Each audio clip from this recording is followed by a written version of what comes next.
તમે ફેસબુક ચાલુ કરો તો હું આવી જઈશ, યુટ્યુબ ચાલુ કરો તો એ આવી જઈશ, અને મોબાઈલનું વોટ્સઅપ ચાલુ કરશો ને તોય હું કોકના સ્ટેટસમાં તો આવી જઈશ.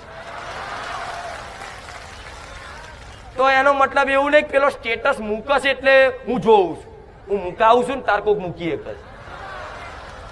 આ શું ખોટું? એટલે તમે એવો અહંકાર કરતા હું માણીના રોજ સ્ટેટસ મૂકું છું, નહીં હું મુકાવડાવું. તો આવો ડગલે ને પગલે આવી સંભાળ કોણ રાખે? કહો, તમારી માં હોય એ જ રાખે.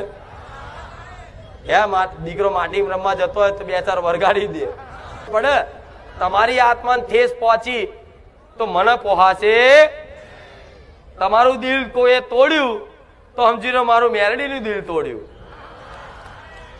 તમારી આત્માને ઠેસ પહોંચી, તમારા સ્વાભિમાન ઉપર આંગળી થઈ એટલે સમજી લો મારા સ્વાભિમાન ઉપર આંગળી થઈ.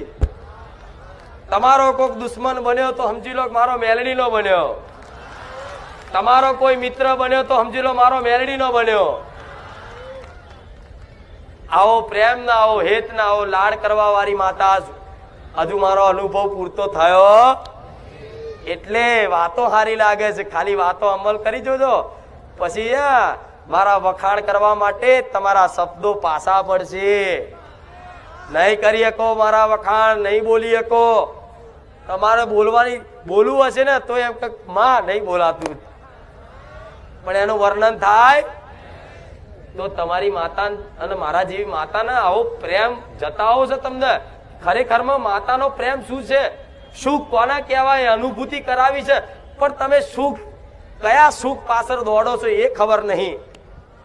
કયા સુખ પાછળ દોડો છો જે કાયમ નહીં રહેવાનું એની પાછળ દોડો છો, અને જે કાયમ રહેવાની છે જન્મો જન્મ સુધી મારા જેવી માતા તમારી હારો હાર જોડે જોડ રહેવાની છે, અને એની માટે કોઈ મહેનત નહીં.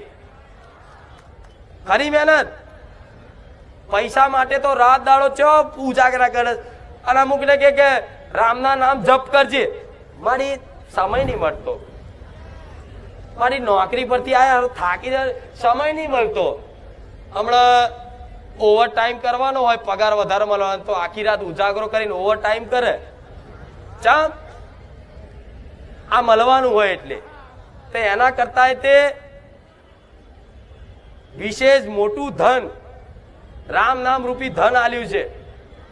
તો આ કમાવામાં જો તમારી જોડે સમય નહીં, તમારો મનુષ્ય અવતાર જ બેકાર, મારા જેવી માતાના પારે આવું બેકાર, અને તમારા જીવનનો ધિક્કાર છે. ગોડાઓ ખાલી ભગવાનના નામ માટે, દેવી શક્તિને ભક્તિ કરવા માટે તમે 24 કલાક